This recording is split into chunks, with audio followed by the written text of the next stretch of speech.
She ain't really about it like that. I can see it in his eyes.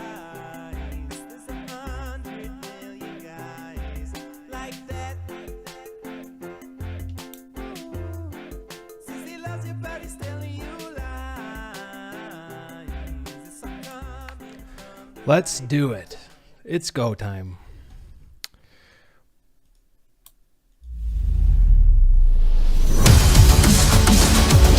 If you're sitting here watching this stream today, you cannot underestimate how ahead of the curve you are right now.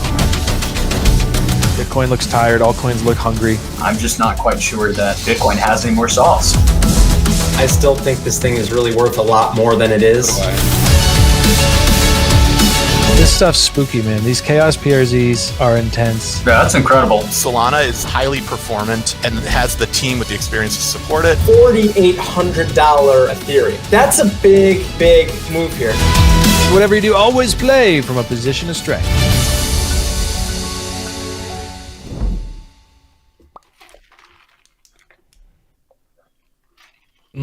That sounds refreshing.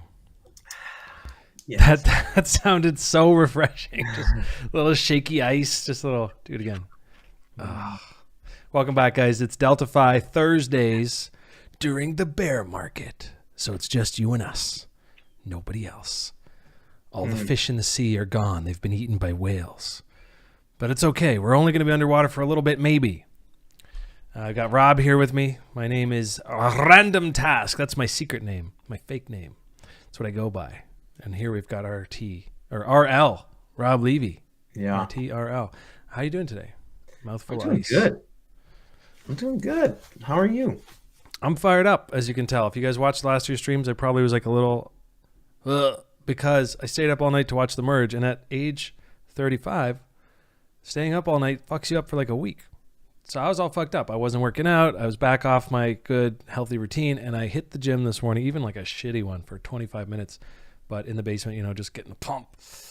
And I've been carrying that all day. It feels great. So I'm good. Good. Task actually might be my real name, Commit. Let's just leave it there. Dynamic duo today. There's a few things going on. Actually, an old thesis of yours, two old theses of yours are on my radar today. ALGO and XRP might be the best looking charts in crypto today as far as like, what do we call blue chips? But like liquid, well-established coins. So we'll look into those. We'll figure out why. I did figure out why the algo is probably moving a bit. Something to do with FIFA, which is interesting because the World Cup is coming up. Interesting. Thank you, August. I appreciate that. I need that push. And XRP. Put in a weekly W, maybe. Actually, it has to close this week. So that's it. I think, SPX looks like shit. Although I did find a level that I think I like. As far as like, here's where I'd like to invest again if I'm going to actually add to. Where is that? Well, down here. I don't think this is a big secret. I think 32 and 3,000, a lot of volume traded through there.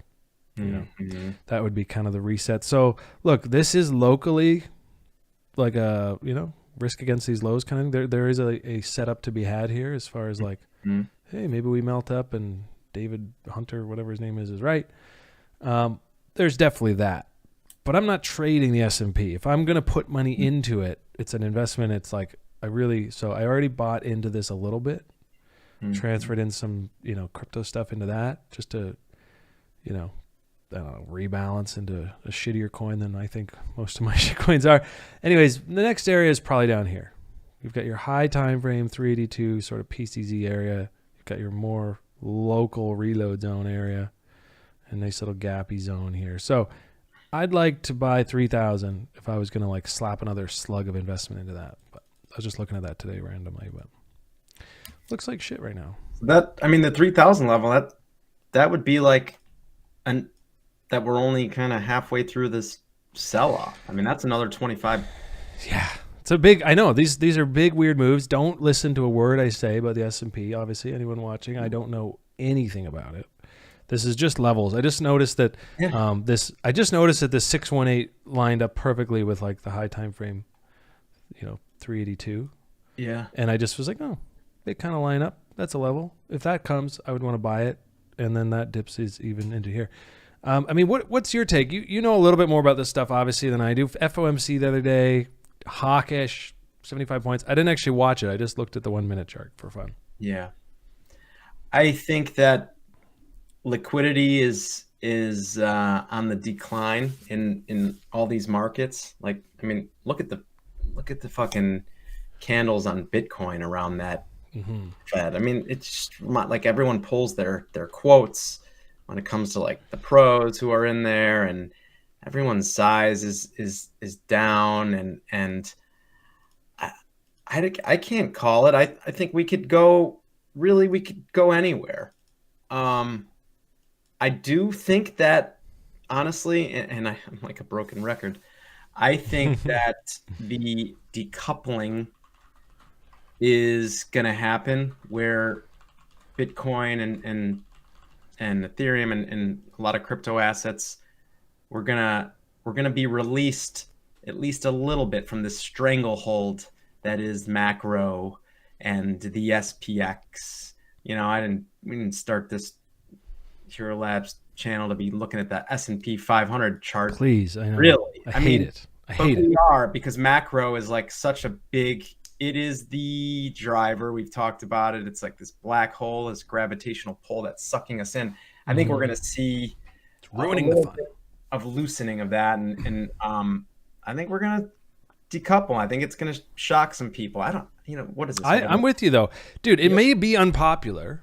Yeah. And it's annoying, right? And it's almost like after months and months, because let's be honest, there was people talking about decoupling it in December. Like after a certain point, you just don't want to hear it. And you feel like even saying it, it's like, I know, but look, stick to your thesis. I am with you on that, long-term, mid-term, whatever. I just think crypto being valued at less than half of Apple stock, given the talent and investment and sweat equity that's being poured into it, and the innovation and the tech. Non-sovereign, all that stuff. Everything it's about absurd that it would be long-term projection to remain such a peanut in the world. And that's my thesis. That's why I'm still here. That's why no matter what happens, I'm still going to be here. So like, I don't think we should abandon that because it's all depressing right now. Can we make a decoupler meme later today? The decoupler, yeah. I swear, I am one. I'm sorry. I know we talk about it a decent amount, but we're going. Well, hey, you know what? Let's just to put it out there. I'm going to go back and find, because we had a decoupler trade idea way back. The great decoupling. Okay, this is the Bitcoin cross with the US 30. Okay, this was in summer of 2020, so peak DeFi summer, and I caught it on the weekly breaking out, and I thought, I think we're going to decouple. And like, you tell me, right? Like, yeah, it did decouple. It decoupled as fuck. And now we're just kind of coming back into parity with that breakout. So it looks like shit, but look, the decoupling takes time. Yeah. It goes high, it goes low. It's a long-term idea. So let's not shoot the messenger during each little valley through the peaks, right? Yeah. I remember I put a chart out once, or a tweet out, maybe with the chart a few years ago, I think, where it was Bitcoin against the NASDAQ. Yeah. And I recall. It was putting on a ratio, I believe. And, I like those sorts of trades. I used to, on a prop desk, I used to trade futures ratios between corn and beans, between corn and wheat. It's a great trade when you find some levels and even some fundamental narratives behind it. I like those sorts of spread trades. But I do. I've got a feeling in my loins about a decoupling coming. We got to make a decoupler meme. I think it's I was actually going over these with Pizzy. I was with John. I was explaining to him. He's like, "What is like influencer?" And I was like, "Yeah, we were just reviewing these." So I think it's time. We'll cook that up. This doesn't look great. This was the sort of the breakout. I thought I'd put it out there for fun with a big fib extension of what that would look like. And it doesn't look great for now. We're coming back in, and like at this perspective, it just looks like trash. Like obviously this is peak opportunity, peak risk, in the sense that any kind of long exposure right now that I would take on would have to be against these lows. And if we lose these lows, it's lights out. There's just a vacuum below this right now. And that's going to be the tune of most traders right now, is that if we're not risking against this low, all things considered, because I know people love a hot take. If I was a trader, which I am, this is where I want to long the market. This is. It doesn't mean it's going to be right. Right. And if it doesn't work out this time, it will set up lower down, and then it'll have a low, and it'll trickle up, and then it'll test those lows, and then, it's these kinds of things. Mm-hmm. This is where I like to get long, because I can risk against it. Even if the bottom comes in and it's a big, and then I can make another trade. But it's these reload zones that I like historically want to take that risk on. And the problem with this setup, or the risk to it, or the shitty part, is that sometimes you have to take a few and get shit on before you get it. So, but it's good. It's just good to visualize, to just be real with yourself. Like, I know we're all like, if you've been long, if you're a Bitcoiner and or a crypto guy and you're following this stuff and you're in it, you've been buying the dip since 40,000. So I get it. I get it. I have. I've been stopped out and had to rebuy many times. Yeah. Sometimes it. But we are getting, to me, it's like, it is a crescendo of bearishness and all over. So. Yeah, like you're feeling that intensifying bearishness into the end of a move kind of vibe? Yeah, I mean, people coming out, like this guy Mark Dow on Twitter. I follow this market guy who, saying Bitcoin experiment is dead. You're kidding yourself if you still believe it. It's like, oh my God. When you start more and more of that stuff, you want to be seeing, because that was around since Bitcoin was $100, $200. $50. This is far from dead, and the dead narrative. People saying it didn't work as an inflation hedge. Like, come on, that's bullshit. Well, someone has to sell the bottom, right? Yeah, somebody's got to give up early, and everybody can't be on board for when it comes. And I've got some same old story. Got some cash, got some Bitcoin, got some ETH. I actually did a lot of trimming. I talked about this the other day on stream, like a lot of trimming in regards to like tax strategies, cleaning up the books for next year, kind of doing a bit of that early this year, so I can kind of come in with perfectly established cost bases in cash, like reset, the great reset. And what I expect to be, through what I expect to be the bottom range of this market, I'd like to have that reset. So I'm doing that, but yeah, otherwise pretty well balanced right now. I did a big sort of hot look at everything I had going on last week through the merge and that few days I spent with little Smeety, and we were hanging out, going over everything. And since I've done that, put some cash here, like put my trade account here, a smaller overall trade account, so it's just less stressful, have my bags that I'm like, no matter what, I'm not selling you, and really establish that. And I feel great this week. I feel like invincible in a way. And it doesn't matter what size your portfolio is. You got to do that kind of stuff. You got to establish your rules. And I think for a little while there, I was a little complacent, and it was kind of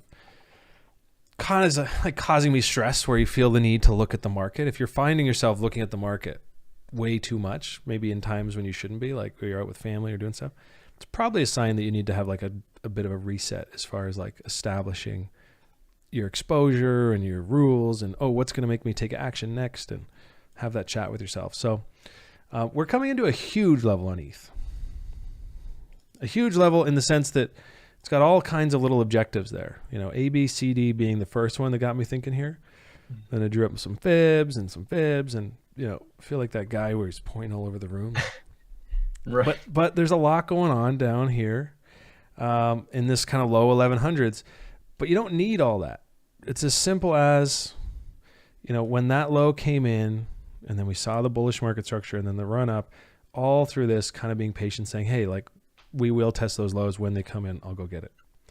I wish I was as simple as that and impatient, but it doesn't make for very good streaming when we just spend this entire time talking about wait for it. So there were some trades going on in there. Actually had a really nice short entry here, and I closed it on like day 2 like a fucking idiot. But all that to say, we're coming into a level where I cannot ignore Ethereum. So I don't think it's the nicest looking chart out there. Oh, we lost Robbie's back. I don't think it's the nicest looking chart out there. We'll actually look at a couple nicer ones today. Yeah. But as far as being an ETH bull post-merge, I don't want to just like forget that merge is bullish just because the 2-week price action following was nasty. Mm-hmm. I think 1100 is probably the best entry that's going to be available. Or, well, who knows what's coming next, but the best entry I can see for the last year. I mean, pretty much since like the last time we had a big breakout right around here. Yeah. It's probably my favorite entry. So I'm gonna be adding some there. I still have some. I'm gonna add some more. Yeah. Against these lows. This, It is what it is. you know, is this our first time together since the merge? Yeah, I think so. Yeah, the merge was Thursday. It's just me, and then Tuesday's me and Gunny. Yeah. Gunny. Yeah. I mean, pretty disappointing price action for the merge all Yeah. around. I think. Yeah. I stayed up all night and it was bowling. Yeah. I mean, we had fun, but Pretty seamless technology wise. I think you like when there's no real fireworks and but man, just a whole lot of nothing on the price action side. It looks like people shot their shot early, didn't really have any ammo to Yeah. buy it yet, you know. we talked a lot about this, obviously, in the build-up, like what to expect, everyone on eggshells. And I saw Nomad tweet something out to the effect of like, watch, everybody's ready for this, that, and the other thing, and it's just going to be a nothing burger. And then as soon as he said that and I started mulling that over, I thought, you know what? Like, he's right. Like, there's just, who's moving with conviction and size that night? Mm-hmm. Who? Like, on what playbook, right? It's not like there was no precedent for it. So it made sense the closer we got to it. I was like, I don't think we're going to see anything. We got a little bit of a pulse following it. And then boredom. And again, with nothing to look forward to in the very short term, nothing to speculate on, you would expect it to settle down back into like pretty good buy levels. So so easy to call in retrospect. I think the 1100s is my next big bid zone here. I can't not. I'd like to see like some bull divs on the daily and some more reasons, like some big buy volume. But look, fuck all this ETH talk. ETH is blowing. Let's go look at the next cool thing, XRP. You had a thought on XRP last year that it might quietly beat this SEC case and just like roar back. Yeah. Well, look at it right now. It's got all the makings. I mean, let's just go to the weekly for starters. I was zooming in a little bit earlier because there actually was a really nice scalp that came in yesterday around FOMC. Mm-hmm. I was laughing because we're on a call about trades and we're talking ETH. We were like, oh, XRP is probably the best looking chart out there, and it's not the one we traded. So, Yeah. anyways, look at this weekly W right off the 88.6, fat node on the VPVR. So, like a ton of volume traded down there. This is the level. And it's just printing this like delicious looking bullish market structure, nice volume. It hasn't closed the week, but it's 3.5 days or so away. And if that does close like that, I think any dips into like the 38-cent level will have to just be screaming buy. I'll tell you, this is an event. I mean, this is going to be an event. I think they just like both filed for like a motion to like hear. I don't know. They both kind of are like, all right, let's just hear the judgment and we'll go. So people are making bets. Is that so? There is some buzz publicly. Yeah, I saw a headline. I didn't trade on it or anything, but it's, you know, kind of kicking myself. Mm-hmm. But yeah, this is going to be a biggie. I mean, if they do come out in a positive light in this SEC case, which I had heard rumblings that they were doing well in this thing, or that I remember that was like a year ago. You were kind of tickling that idea, yeah. These rumblings that the SEC was not on the strongest footing there. So, I mean, this coin, it's done crazy things in the past. I wouldn't put it past it to do crazy things again. I mean, you can't. It's not like people are in there with tons of liquidity, just like putting their foot down at levels. And I think like Jed McCaleb's out of tokens. Like he was literally selling a couple $1 billion worth of his Ripple, or he would get it every week and you would see it move from his wallet to like Bitstamp or somewhere. Billions. I mean, yeah, size. So I think that supply overhang is done or close to it. Who knows? I mean, Yeah, bottom line is this is just the kind of chart that I sit around and wait for. The perfect entry was yesterday, so I'm already a little bit like, oof.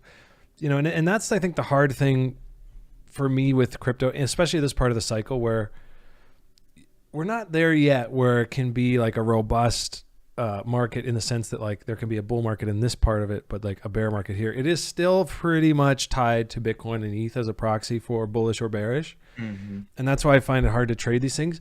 But I am noticing a shift away from that. And there should be, right? As we mature, there should be a shift away from just following Bitcoin.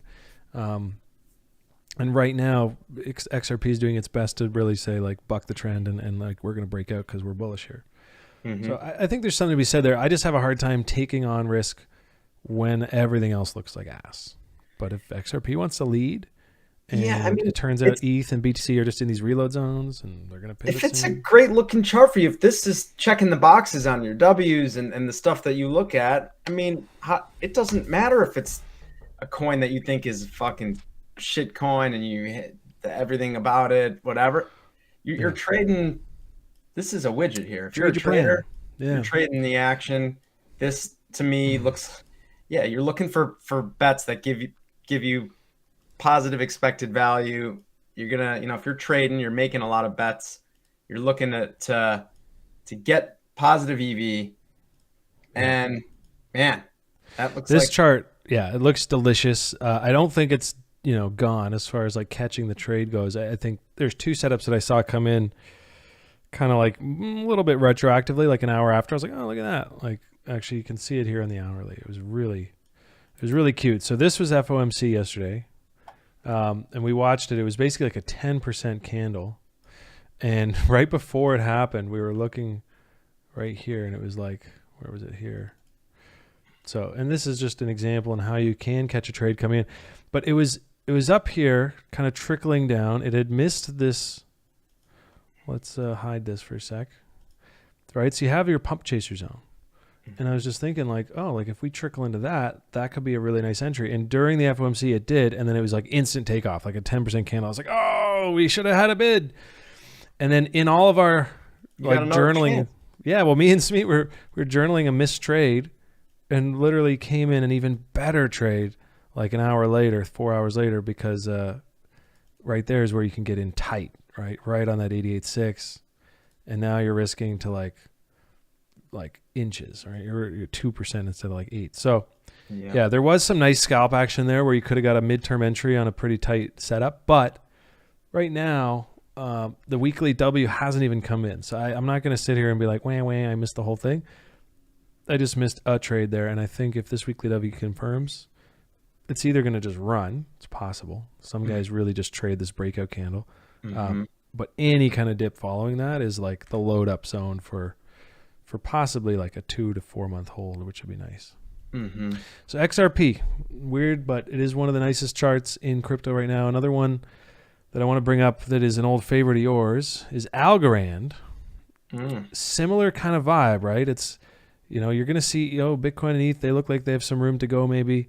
They're in their reload zones right now, but there's a lot of coins that have just been down. And, ALGO hit this low around June and it's just moved sideways. Now you've got big buy volume coming in over the last 3 days, which I believe was this. A buddy of mine brought this to my attention. So FIFA.com making digital history with a launch of FIFA Plus Collect. So basically looks like an NFT sort of collection thing that's built on Algo. FIFA, 15 million followers. So there's definitely a little juice there where...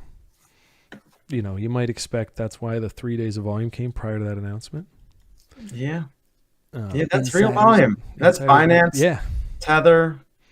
Yeah, that's a lot of volume. That's not nothing. That's somebody who knows something. So I looked at it. I was like, I wonder what they know. And it looks like it was that FIFA announcement. So is that it, or is it settle here and then like we have a whole new paradigm? But I still think Algo could catch like a big L1 rotation season. I think it hasn't had its day in the sun. Yeah. I'll tell you what though, like we're sitting here talking about the bear market and how shitty things are. That's quite an extended time there of just nothing, like that chop. Yeah. But look at the volume node there. I mean, it's like it's just sitting there like dead, waiting for something to happen. Stuff can happen quicker than we can even blink in this market. So you never know. There's so many charts that look this way. They almost will all look this way, looking back. And if you don't believe me, go look down historical charts over here on, CoinTrader Pro, whatever you want, big historical charts, and you'll just see during the last bear market, there was just everything just looked like this. Yeah. And then you pick your winners, you wait for some buy volume, you say, oh, they're still building. There was like nothing to be afraid of there, and you position yourself into whatever the next cycle is, whenever that is. Yep. I think ALGO's one. Tons of investment going on over there. Now there's an old one here that I just saw pop up the other day. Look at this thing. Speaking of old dead charts, this was an ICO from 2017, classic, Q4 ICO season kind of thing, and it was like a mom and pop website. And I remember putting in like $500. My portfolio at the time was probably $4,000, $5,000. So I put in $500, big bets, right? And this thing exploded. Got some profit, thank God, cut it. But look at it now. Like 4 or 5 years later, no idea what they're building, but their volume is exploding this particular week. So what the heck's going on over there? I got to go look up Neblio. Put it on our radar this morning at the fund because I was just like, let's find out why they're suddenly looking cool again. It's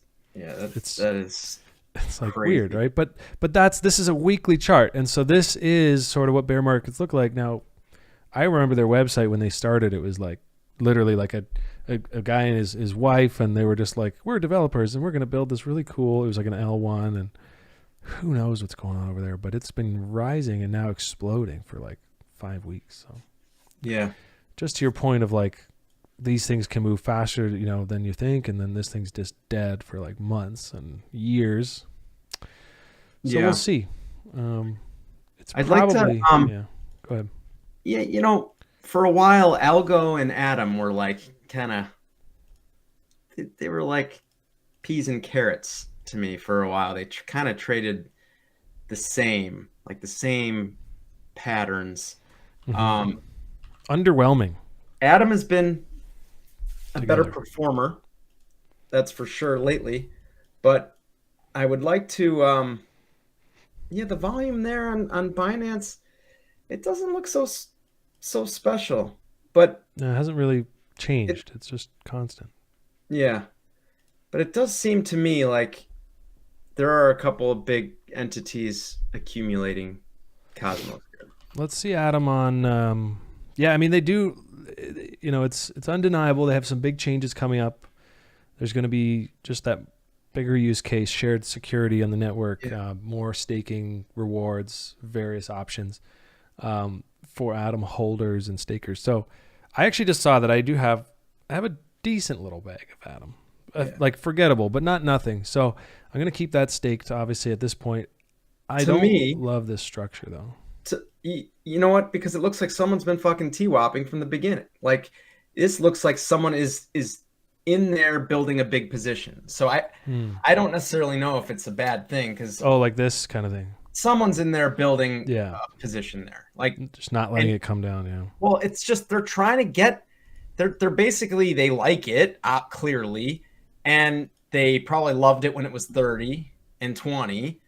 And they're just saying like, we are going to buy a certain amount of the supply of this thing here, and we're just going to buy it every day or every whatever. And that's what we're doing. That's what it looks like. And we've been talking about it. You could tell there is an entity or multiple ones in there that seem to be just buying it, like saying just all the sellers, just give it to me. We're buying it. Like, fuck it. Yeah. We're making a play. Yeah. For the longer term. Yeah. To me, I don't see many other coins that look kind of this clearly being accumulated to me. Doesn't mean you never know when that stops, right? I mean, is this a fund with $1 billion who's putting in 250 million, whatever? Who knows? But, or is it multiple entities? But they're in there. It actually looks good now. It looks good from the 3-day. I want to not look too deeply into the daily bearish market structures because you see those come in a lot mid-bull. I think zooming out to a higher time frame that makes sense here. It is an awkward push up. You're right. It doesn't look like the rest of the market. So you're right. It looks like there was some entities in there just TWAPing it up. And I mean, as you can see here, the bulls are clearly in control. There's more volume on all the green days, very little volume on the sell days. Barring this one sell, which you could attribute to the FOMC this week. So we'll see. It looks now like it's, broke this level, retested it, looking for next level up. It's exactly what we talked about on stream. I know somebody asked, they said, well, now that we're all bullish on Atom, how could we get in? Pump chaser zone, man, look at this shit. It works. You just have to have the discipline to actually set your bid there and actually wait and actually get the entry. And you get the perfect entry right now, $13 flat. And already you could probably start looking at, how do you set that stop loss? I mean, on a 3-day, this is your next pivot low. Want to protect against, but look at that. I love when it works out the way it's planned because it just looks sexy. And, ask me, did I have my bid there? No. Got too much going on, and I'm not looking to build big new positions right now, and I have a little Atom stake, but that's it. It's as easy as that. But like we talked about, you have to be willing to watch this whole thing come and go and wait for basically 2 weeks for it to come back. Patience. Yeah. But these tools can help you get entries that feel like FOMO, but it's like controlled FOMO. Yeah. I'll tell you what, there's another real shitcoin that we talked about early because we liked, and we've talked about it before. I don't really like talking about illiquid stuff, but it's that decentralized social, that DESO. Yeah, let's take a look. And I know I saw it. I've still got a bag of this. Yeah, I do too. I saw a tweet that Nader is speaking at like Mainnet in New York this week, maybe tomorrow. Spicy, $6. I mean, this thing, like, it's 97% off fucking highs. It's crazy, but I do think that what is that on? That was Coinbase. Let me just get like a historical CMC. That's even worse. Never mind. Yeah, this is even the Coinbase tether pair. No, let's look at it's the Coinbase, the USD pair is the one that has okay. But there is definitely, you can see some of these big VCs that got in early were dumping it. But I mean, yeah, like really early, because like we got in, what I felt like I got in pretty early. It was like $50 already, on the way up, and then I actually OTC'd out enough around like 180. Actually right around when it launched here, it was already trading on blockchain.com, and I was selling some there, and I OTC'd some, but like, whoever's selling here, I mean, that's early. And then but there's been big sellers down here, and it looked like a capitulation type of thing. But I'm seeing like some volume coming in now. He's speaking tomorrow. This thing is. You're still loading up some DESO down here, are you? I need a Coinbase account. It just reminds me of, look at how shitty it looks. Yeah. It's like when it's almost dead. Look how just garbage it looks. But it reminds me of that tailing nastiness that you just, it looks boom. So I don't know. Well, these floors tend to take some time to build, but the first thing you want to see is like convincing looking bottom. Now I'd say you're right about that volume. It does look like a capitulation. Let's go see a few of these indicators. Sometimes you get a little, we're obviously, I would say obvious, 3-day, like we're stupidly oversold on the Willy, which is like, okay, time to think about investment level kind of depression. And then like as it comes into these lows, like right here, So it came and made a lower low in price, and the RSI had already turned around, and that was right. Yeah. So, You know I what? like it. I mean, as far as like being convinced that this might be the bottom, I don't see much reason why it goes any lower if it's not dead. I don't. It's got, let's see, almost full. All of its circulation is out there already, and it's like a 60, 70 million. It's market cap. just because I'm here now, like same as Manifold, right? Low float, high, like it's like not low float, low overall like total supply. It's about 75% circulating. Just because I was already on that page, but very similar. And then you go to DESO. You can't, I can't look at those levels on here because it's so the same illiquid. thing. It's just so illiquid. This stuff, Yeah.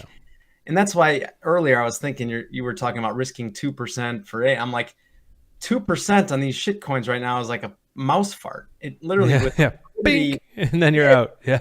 the liquidity in there is just, it's like, it's not robust right now. And that's where trading sucks right now, right? Because you want to manage risk, you want to put on a stop, you want to have some structure to your trade. Yeah. And in the case of XRP, with that little hourly I showed you earlier, there was structure there. You could just risk against the FOMC low, and actually it worked out. It came in beautifully.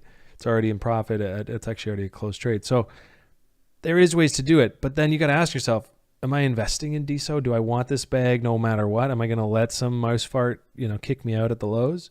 Probably not. I'm probably not going to buy or trade or sell this one like the same way as I might XRP. XRP is actually surprisingly liquid. Even though it does have its big swings, it's like you can get in and out of size on that thing on the 5-minute chart. Agreed. That thing's been It's trading. a little different. Yeah. Insanely liquid. But yeah, this one I would not be having a stop loss. No. I would put in an amount that it's like, I'm saying goodbye to you. Yeah. You can go to zero. It's not liquid. There's so many of these, and I think liquidity in general, we've been talking about it since the whole Luna and everything. Like, a lot of stables have been pulled out. A lot of the big market makers, they got some dingers. I mean, we saw another one this week, Wintermute, $160 million hack. Yeah, Wintermute is one of the big two-sided market makers, liquidity providers in the space, and spot and derivatives, and that's a hickey. That's $160 million less dollars that are going to be providing two-way markets and this stuff.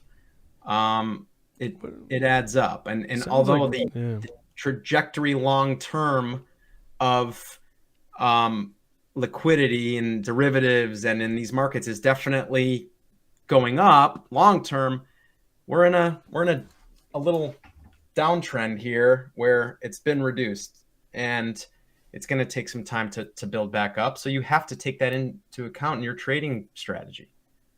You have to. Yeah, like know where you're trading, what you're trading, like what phase of the cycle. And that's kind of that roundup I did last week, where I just really zeroed in on everything, and I reestablished some positions and just thinking more percentage wise, like what is my long-term guaranteed must-have exposure to ETH? Probably about 8 to 10%. No matter how bearish we get, I want at least 10% of my portfolio to be ETH, 10% Bitcoin. It's a lot. I have a few bags that I'm just very heavy overweight in because they're just so beautiful. I'm not touching them. But outside of that, I won't get into those unnamables, but, and then some cash. And like, once you reestablish that, like you said, you got to trade according to where we're at, which is, it's Chop City, it's crab, it's washing machine. Now, did you see this headline? I've not looked into this. The FUDers are out. I wonder if there's anything to it, but basically saying that the impact of the Wintermute hack could have been worse. Oh, okay. I thought it said could be worse. Could have been worse than 3AC Voyager and Celsius. That seems like clickbait. Yeah. To me. But I think it worked because it was. What I'm reading there is that it was kind of exactly what I just said about market makers and how liquidity, two-sided market makers, real liquidity providers, the pros, they're very, very important. You want liquid markets. Liquid markets lets you get in and out of more size with less slippage. There's more people in there with risk capital across exchanges, and you don't want to see the market makers getting their faces ripped off, and all it does is reduce liquidity for moving risk and trading. Fold's a good example of what happens. I attribute a lot of its price action or lack thereof to this point. just being a lack of liquidity. It's always the case, right? You go look at it, tell somebody about, Fold's the shit, Manifold. They're building some really cool stuff. Their metrics are mooning, by the way. I don't know how to read this, but somebody much smarter than me who I work with, who's been following this, is the one who brought it to us and all that. And he's like, dude, the validator numbers are going parabolic. They've been just really sampling. So they've built 62 blocks so far, like a far cry from Flashbots and some of the other big ones. But you can see that their average block value is significantly higher, 300% higher or more than Flashbots. And so it looks like they're just kind of gearing up the engines to get going on the builds, taking in some metrics, learning how to optimize. We came into this chaos level on Fold. It's fairly illiquid, so I wasn't sure. I was like, oh man, are we just going to nuke? Obviously, this candle looked terrible. Big sell came in. But for now, it's holding up. And my take last week was that there's really going to be two ways this plays out. Either, it's been fun. We cook it off. We come back. We revisit some reload zones. And then, next leg sometime soon. Assuming bull. Or we do more of what Matic did. Remember Matic last year, and it had its big breakout, and then it just kind of chilled at whatever it was, 40 cents. It never really came down. And then it had another big leg markup. And that's typically, I think, how things reprice. You don't get the same, like, all the way up, all the way down, like most random shitcoin pumps do. I think these kinds of things where you're having like a full repricing event, they tend to not take back the entire move, and they just kind of chill. And then some news drops, and it's like, oh, a new understanding, and then it marks up again. So I'm obviously hoping that's the case. It's still not super liquid, though. I know they're, in the midst of a raise, and I think some of that's going to go towards liquidity, so that would be really nice. Otherwise, this one's still top, front, and center on my radar. Yeah. Liquidity is important. It is very, very important across all markets. But someone, Bobby in the chat's talking about GLP is the stuff for me, baby. Let's take a look at GMX and see. I mean, that's it's a DeFi darling here. Had a little bit of a little Oracle kind of snafu, but looks like they. Oh yeah, I saw that. That was brutal. But I actually kind of was more like bravo on whoever figured that out, because they gamed the system. Somebody realized that when you buy long short on GMX, you don't actually move price. You're longing and shorting on the index. You're not actually eating into an order book. That's how it works, all price oracles. And so somebody was able to take a big long on GMX, for example, and not move the price at all, and then go to centralized exchanges, move the price up so the oracle that GMX uses drags it up, close the position, short it, do the exact same thing down. So they were basically playing in this low liquidity, low volume environment and moving the books on GMX around, essentially draining GLP, which is a pretty big bag I have. So go fuck yourself. But also, I was just impressed. No, listen, it's not easy. The risk, these risk systems, because we're building one and we got some real quant wizards building this stuff and looking at it, and it's not easy. The Oracle solutions, this is you constantly have these like velociraptors. They're testing the big electric fence you have, and they're testing the whole fucking perimeter around the clock. They're testing it to see. They never test the same spot twice. Yeah, I mean, they are smart. Yeah, right. They are all over that. Yeah. So that's a really good example or analogy. And I don't even think GMX, like, they're not going to suffer too deeply from that. I think I already read their kind of write-up, right? They kind of How did they patch that? Did you get into that a bit? I don't know how they patched it. I didn't get into it. I read it and didn't remember it. But I know people love, they love GMX, and I'll be honest, listen, I'm a derivatives guy.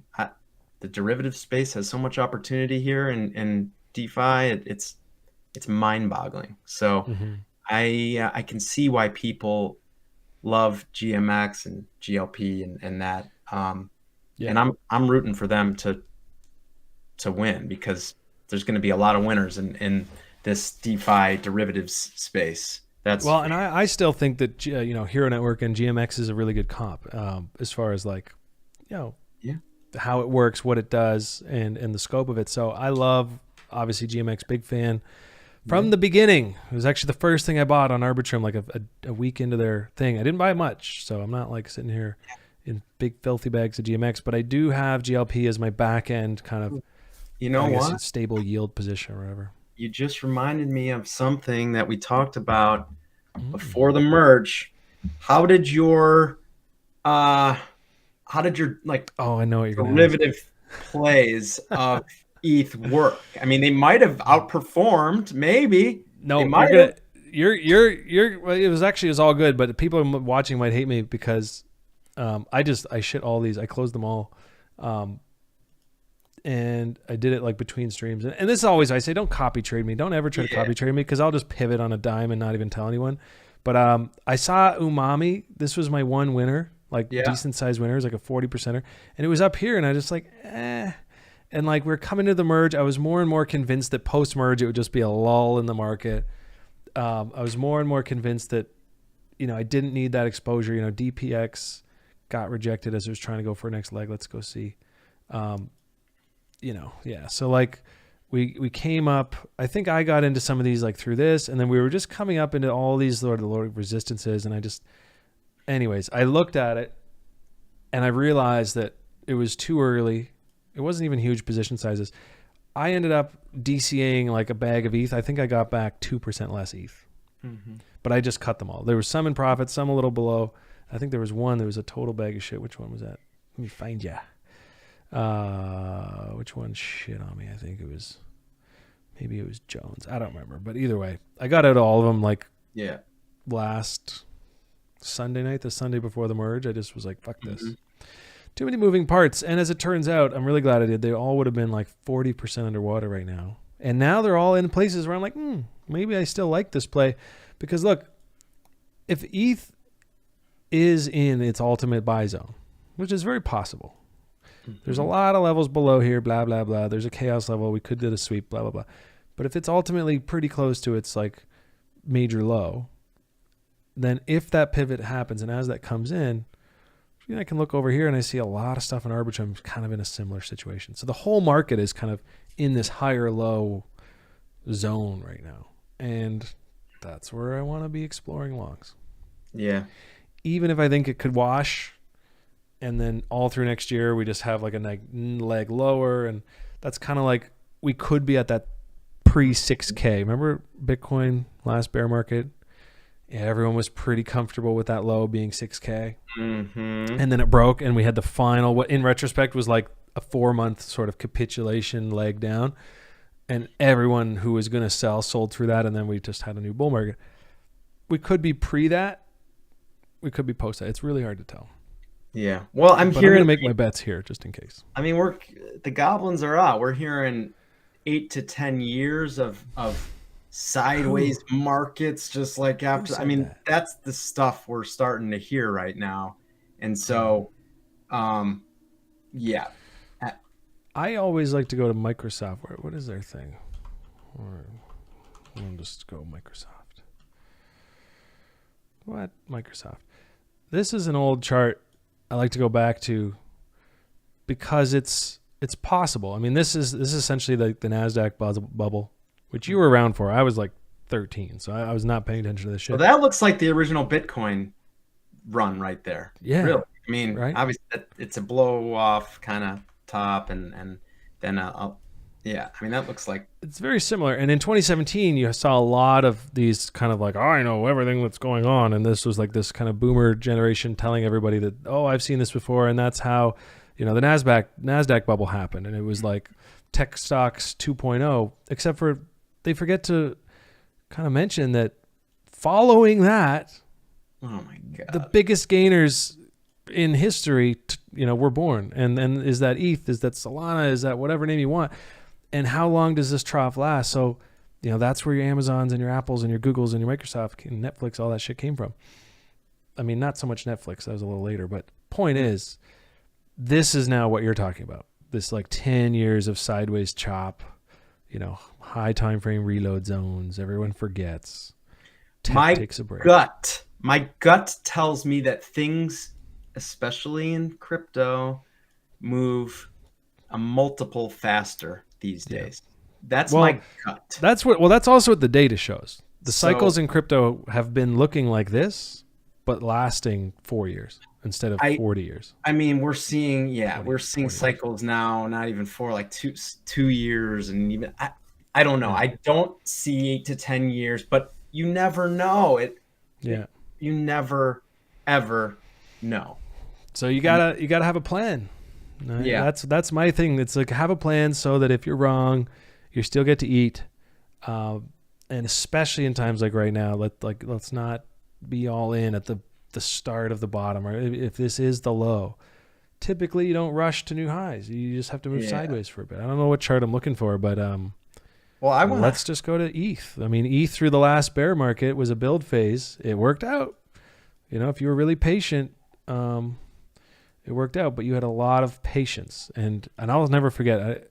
I will forget the name of it. But what was that company that started shorting ETH at $80 with their treasury?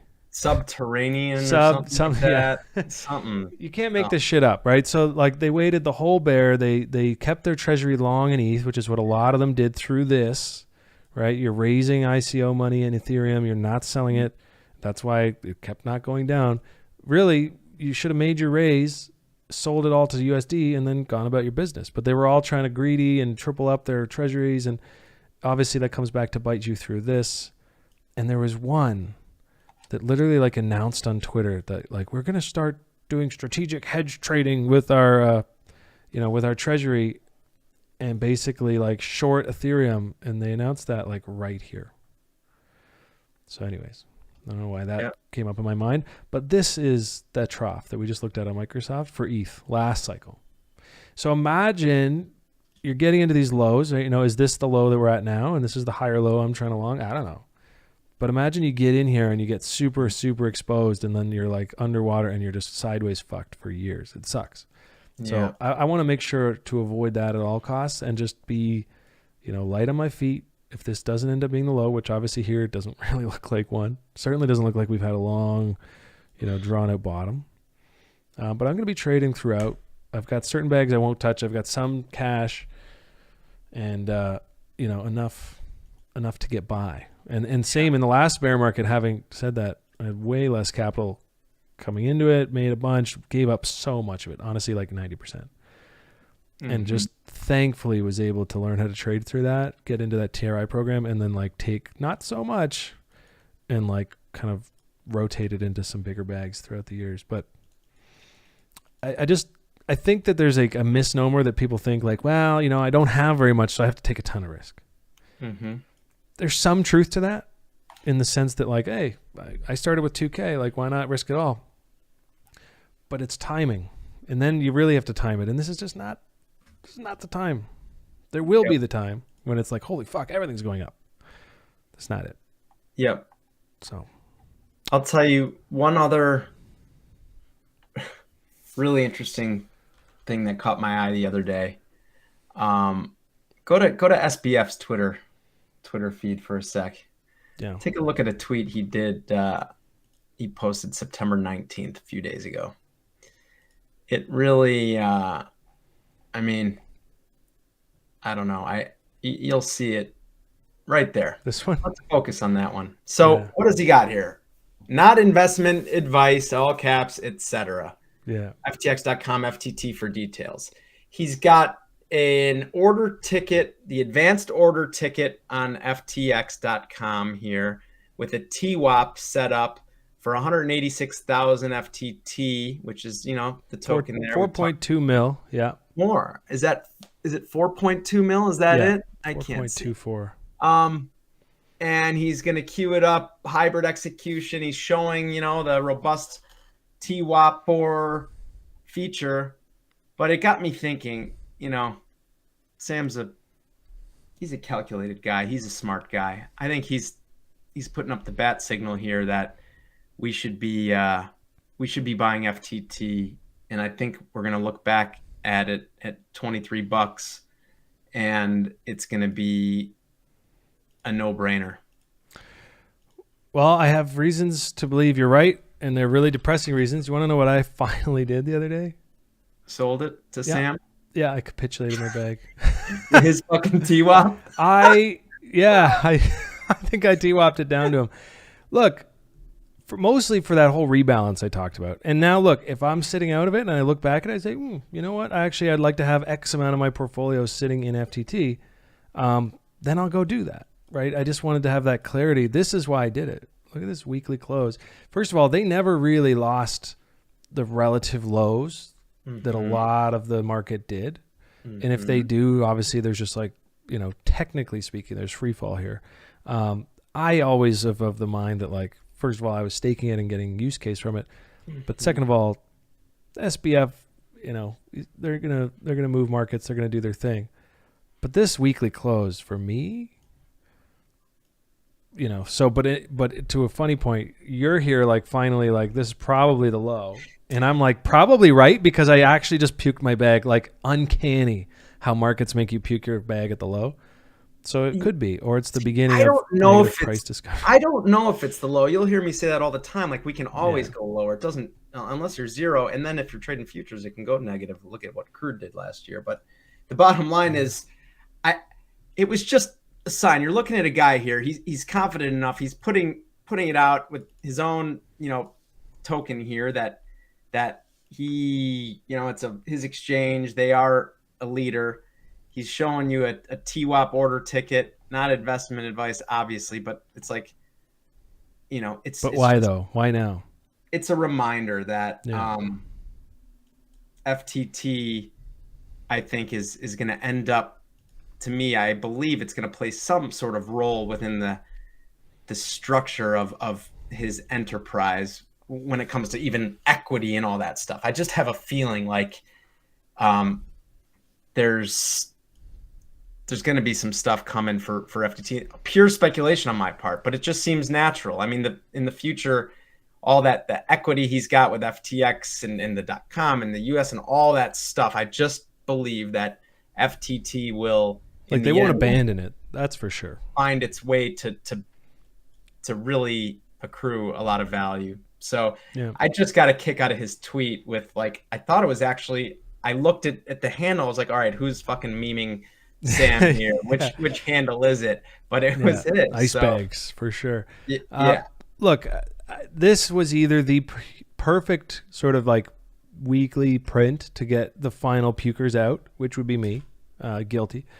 But the reason I did it is because I'm with you. I love FTT, and I was very content to hold through here, even though I had bought that bag and staked it at this kind of consolidation through 42, I think.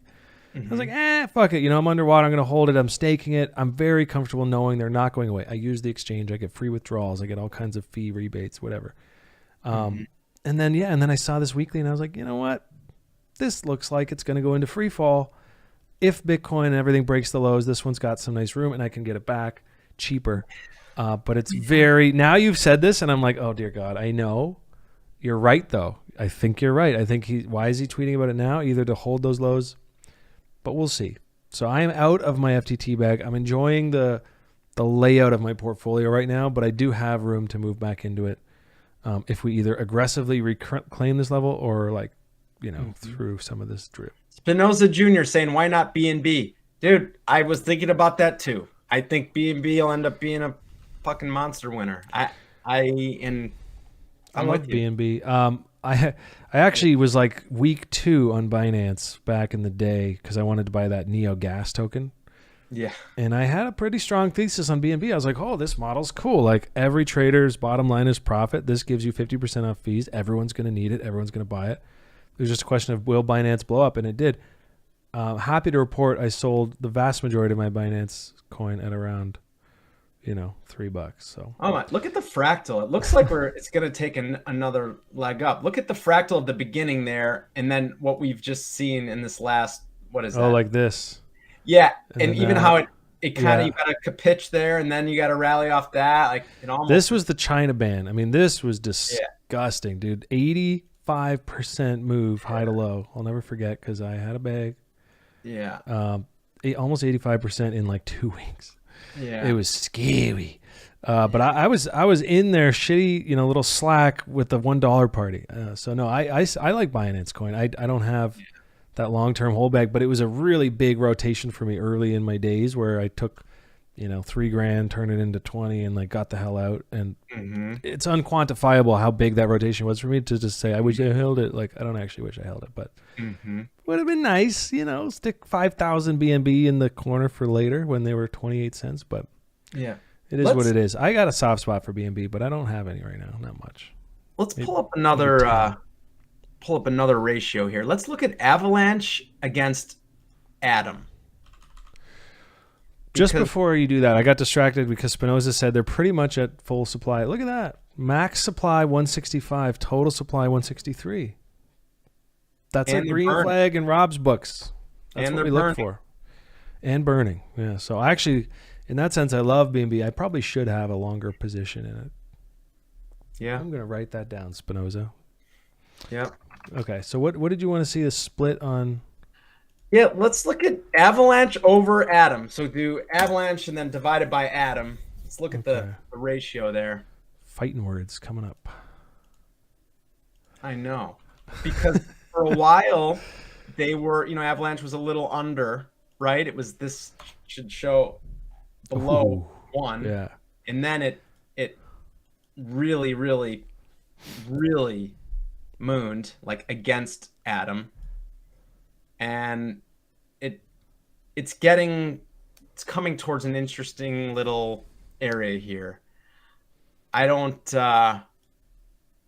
this thing can go lower. I mean, these ratios can do funky things. But Yeah, no one's trading them, right? But it's still funny how they do often follow things like fibs and all that stuff too. yeah.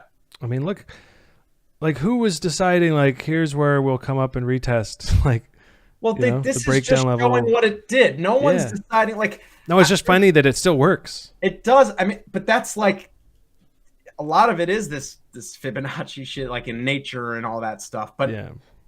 when I was trading, like pros who trade these long short stat arb, the future spreads and notional and units, like they're big trades. So this to me is a really interesting pair because it's volatile. Like when you catch a run on one of these, they can be sustained, they can be quick, and they can be like sharp. So would you call that like swapping back between them? Or do you have Yeah. some way to use futures to actually capture the Oh, yeah. or you're No, just I saying, mean- oh, I like AVAX, now I'm going to switch it to Atom. And Switch Absolutely. it back to AVAX. Okay. Yeah, if it's spot, you could do it potentially with some tax strategy there. Like if you can maybe capitalize if it's in your favor, where maybe you bought a bunch of AVAX higher and you want to, or whatever it is, you want to sell out of it and swap for tax purposes. Who knows? But you can do it in futures. But you can also just, you can do it in spot. If you own some Atom, you can say I just had a good run against AVAX. I'm going to swap it to Avalanche. It doesn't mean it can't like go a lot lower in this ratio, but I think you're gonna see Avalanche to me put in a little fight here. It's not That's what I was thinking. So like your takeaway here maybe is like, hey, maybe it's time for Atom to give a little back to AVAX. Where's AVAX been at? Yeah. I mean, it's just knowing where this thing has been, right? Like, what is I can't even see the screen's not big enough here, but what is the top of that ratio there? What was the top? Oh, like 5.2. Yeah, and now it's back to parity. It's back to 1. I mean, you've literally lost. I mean, thinking about extremes, Yeah. it's taken some major. Skewed. Yeah. So, Yeah. That's an interesting point. I mean, and even as something as simple as the RSI, getting overbought here through the highs, and now it is just dipped into oversold. So your timing is immaculate as far as like the elasticity goes.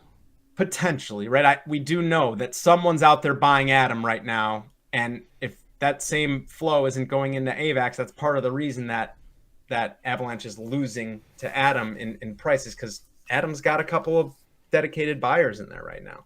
So yeah, I think I just slapped this on AVAX yesterday, just to see what would a trade look like for me on AVAX. Yeah. I mean, look, it's same thing, right? It's in a really nice zone if you want to be a bull and you don't want to take too much risk. I mean, you could risk, what is that? Still a lot. It's 18%, but at least you have some frame for a trade.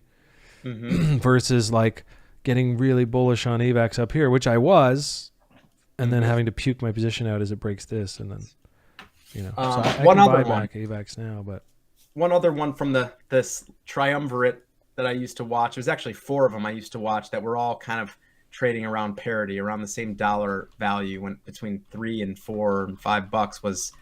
Let's look at Solana against Atom. Solana Atom, yeah. If Avalanche Atom went to like a 5-to-1 ratio, Solana Atom way higher. So that thing is going to look nasty. Sol divided by Atom. Oh, same kind of vibe. And same thing, just hit oversold a little bit on the weekly. Tickled it. Yeah, I don't know. This to me, it's almost time to start really digging in here. Like if How would you dig into this when you look at that? You're playing a 4D chess, a game that I have never played, apparently. Every time I think I've got something figured out, you come and hit me with these new ratios and spreads. What do you got? Like, how do you play this? It depends on like how you want to use your capital and capital efficiency, but you could put on a long Solana perp and then a short Atom perp. This is, these are advanced trades, and this is like long short trading. It's not easy. And I'm not recommending anyone do it, but that is a way you can do it. So like slap on a long Sol, short Atoms, and just have them be. Yeah, you can tweak it. You can tweak it notionally, right? You can do it to where you want to be long $10,000 worth of Solana and short $10,000 worth of Atom. You can then tweak the ratio depending on how bullish or bearish you're feeling. You can give it a skew to maybe you're short some extra notional dollars worth. So you can give it a little bit of a bullish or bearish overall skew. But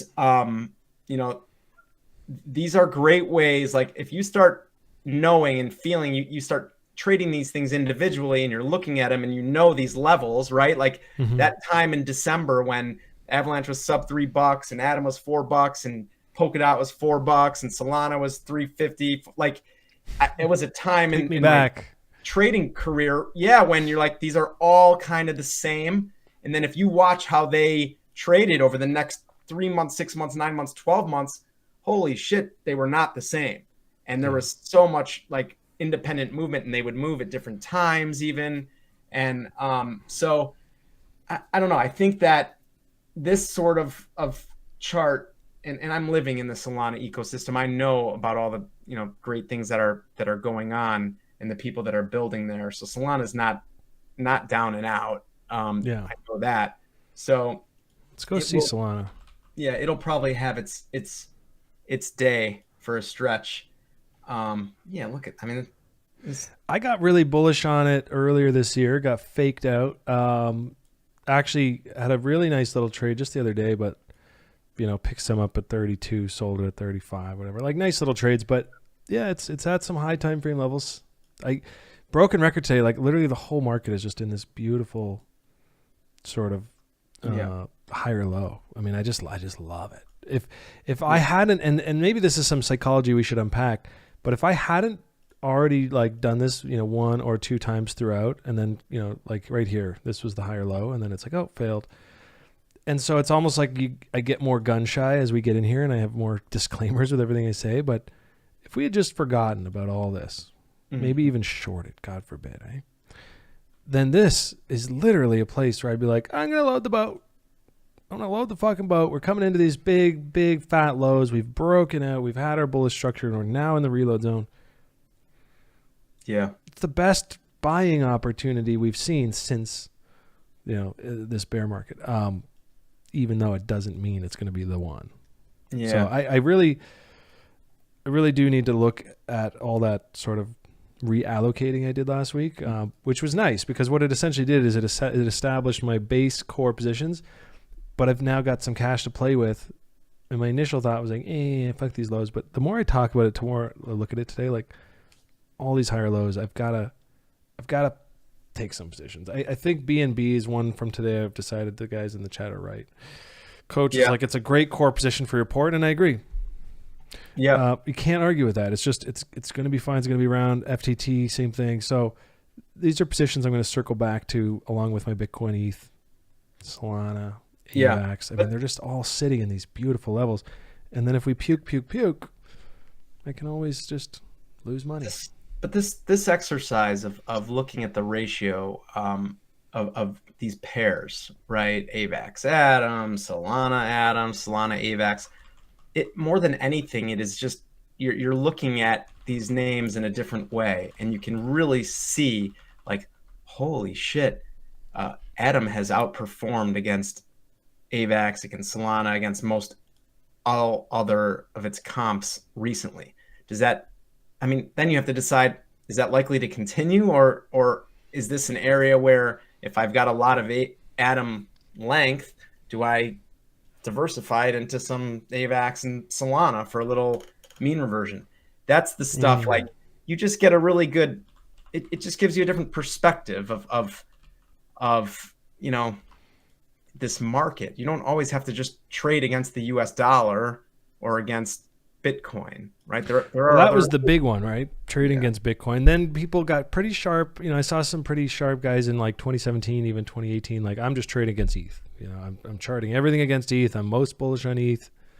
And if ETHBTC is in a bull trend, I typically will do that too. Try to think about things in terms of ETH. Yeah. And you're sitting here saying, no, you can even go a step further. Trade against your own bags. You know, if you have Solana and you have Atom, swish swash them, grow each one over time by catching those trends. That's some next level shit. I think that makes it's easier if you have a core position of like an L1 basket, right? So you have your AVAX, your Solana, your Atom. You're like, oh yeah, well, you're absolutely, dude. That's exactly what I was just gonna say. When you have a core inventory, if you have, let's say you have spot Atom, right, and you've had a good run, it's held up way better than other stuff. You can then like use your spot Atom as collateral, and then you can enter into the spread where you sell Atom perp by AVAX perp, or sell Atom perp by Solana perp. You can weight that by the dollar, right? If you know that you have 1,000 Atom and that's $14,600 worth, you can then play within that area, and you can sell $7,000 worth of Atom perp and buy 7 Solana. You can move your exposure. You can try to take advantage of some of these, like, you know, when it gets to extreme levels on those ratios. The thing about those ratios is price discovery there happens quickly, and it's usually the bounds are it's unbound, really. I mean, it is. So you have to be cognizant of that. These are volatile pairs. And someone mentioned in the chat here, which he's right. It's like, imagine if there was an AVAX Atom pool with rewards in both. Think about it. Think about the impermanent loss, though. I mean, the volatility in that is high. So you got to think that you're going to get chopped up. So it depends on what the rewards are, for real. It's like the opposite of a stable pool. This is like fucking volatile, like, get ready to get your... It's fancy, dude. It's really fancy. Like, I'm sitting here like genuinely staring at it, trying to wrap my head around it. I think I would have to start where I'm like, and I could do that right now because I've basically gotten out of all my L1 exposure except for Bitcoin and ETH through that like reorg last week. But like, okay, so just say I approach it and I say I'm going to put 10K into Atom, Solana, AVAX, and what was the other one? Or something. ALGO, I don't know, whichever one, another nice liquid L1 that I'm bullish on through and through. And then I take those 4, they've got 10K each to start. And then, you know, with that nice starting base where it's all equal, I think I could wrap my head around this. Yeah. Otherwise, I'd be like, I don't even know where to begin. Yeah, it's just a spreadsheet, man. That's, I mean... Yeah, get your Excel out. It is. It's like, and people start, like, you know, even our guy, Nick, he's like, I can manage positions in Excel. That's really all I need. Are there much more robust programs out there to do it? Yeah. But if you needed to do it, you could use Excel. And then it just becomes like a notional volume, you know, $10,000 notional here, there, you know what kind of spreads you can put on, and you keep track. And you also should know that, so you know, like, if it's time to slap on a hedge because the whole market's going on a run, then know that you're long $40,000 worth of L1s. Like, maybe it's time to slap a $20,000 notional futures short on. Short hedge, yeah, like take some of that exposure away. Yeah. That's a whole next level of trading that I kind of aspire to through this next is to really just get comfortable, like, because especially on FTX, because it uses your positions as margin. Yep. You know, like you can, for example, just say you have 100 ETH. You say, oh, I'm going to short 100 ETH naked because you can't get liquidated that way, right? Essentially, because your ETH is just going to go up in value, so you're backing margin against that short. I never fully wrapped my head around that through this past year. I didn't really need to. I had other ways of extracting value from the market, but that's something every time I talk to you, I'm like, okay, getting more into this, not necessarily selling a spot position when I feel like the market's top, but maybe just slapping on some portion of hedge against it. And Yeah. I talk about that, but I honestly just don't do it. Yeah. I need to hire a quant. Yeah, let's get me a quant in here. I actually have one. I actually have two, but they weren't first in the national Chinese math competition. So no, I'm just kidding. But I do have some analyzers who were working on stuff like this. So like, let's take a look at the fear and greed index real quick. I have no idea if this actually back checks it all, but I love that this W came in fear, swept the lows, bullish market structure, and even it's sitting down in the reload zone. The emotions are sitting in a higher low right now. I don't know what that means, but I like it. Yeah. We'll chalk that up to confluence with the, every other chart we just looked at today. This looks like shit, though. This does not look the same as XRP. XRP looks more ready. Yeah. In fact, it has a breakout on the 3-day for this little Trendmaster too, so that's kind of cool. That's so an event.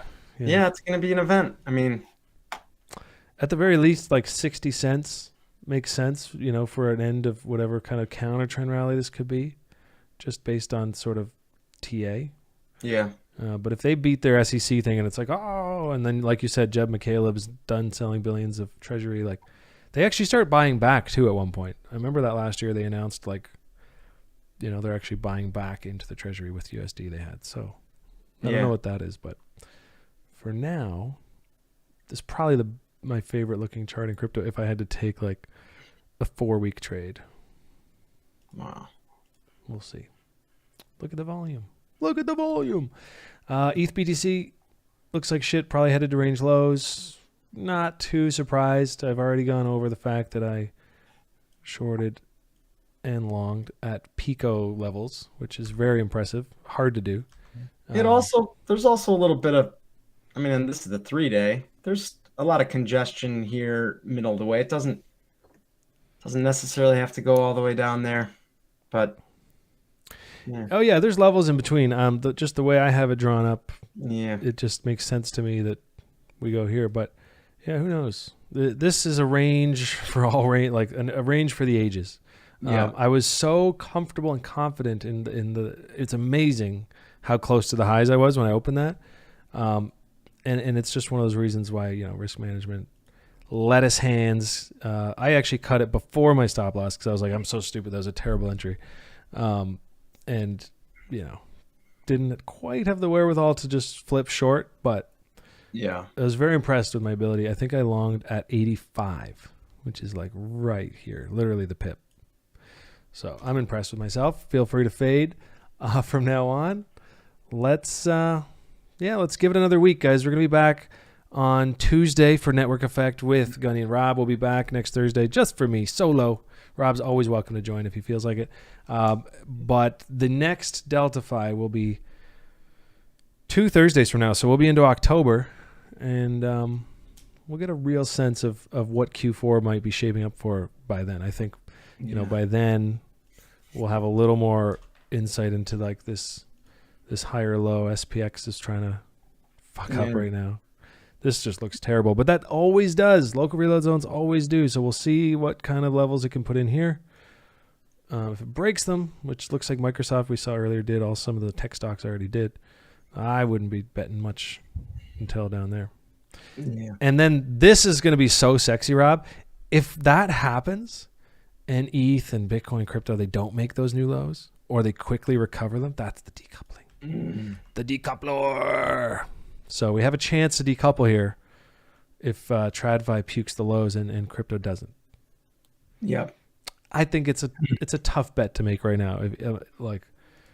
I plan to take some long exposure through these higher lows, but like if this breaks lows, it's really hard to imagine crypto not. But I'm going to be thinking of you if we see a big decoupler-ing. Yeah, it just seems my favorite decoupler. Seems I don't know. This macro situation's got a stranglehold on us right now. So we'll see. But I'm a decoupler believer. I'm gonna make a meme. Yeah, I think I'm gonna make one. I don't even know how you make those. You got to find the blank one and then just like text over. Yeah. But yeah. Yeah. If you tweet it out, I will retweet it with haste. Yeah. Excited to see that. I don't know how to make them. Like, my favorite one is the tax or. God, I wish I had it quick and handy, and then I just pull it up, but I don't. But either way, I love the technical analyzer. that was a personal favorite. Lose this level, or it's lights out. We got tons more shit. I love that one. So let's rebreathe some of that in. Appreciate you guys, and thanks for coming out. You've got we got a nice little bear market crowd. We appreciate every single one of you. Hit us up in the Discord. That shit's getting live. Dude, I can't keep up now. I'm like staying up at night to just keep up because the pit is lit. The pit is lit. And there's a lot of other channels, the General Hero.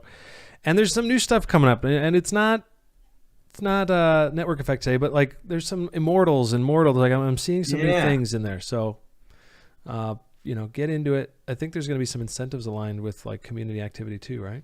Yes, sir. So now more than ever, a great time to be active in the pit. And who knows? Maybe in 3, 4, 5 years, we're laughing about that time we all hung out in the bear market together and there was like 50 of us. And we're just living on a whole new planet. So absolutely, we can always hope. And I have faith. So anyways, guys, whatever you do, thanks for joining us. And from now until next time, always play from a position of strength. Take care.